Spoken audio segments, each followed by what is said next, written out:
Yan. Ang ganda rito sa lugar na to. Yan. Nandito ako sa tawag nito. Dito sa Natural Stone. Lalo pa nito yung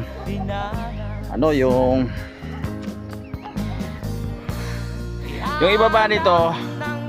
Yan dyan sa kaming kabila. Nandyan yung Dragon Castle. Doon sa una kong video. Ayan o. Nasa taktok ako ba eh. Ayan o. O diba? Kita nyo.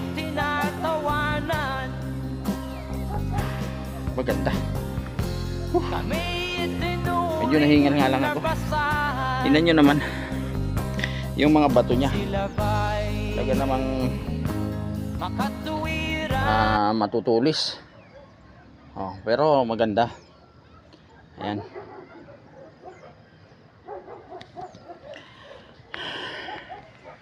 Ang ganda guys oh. Yan, sa Baguio yan ha. Wala ako sa ibang bansa, Baguio.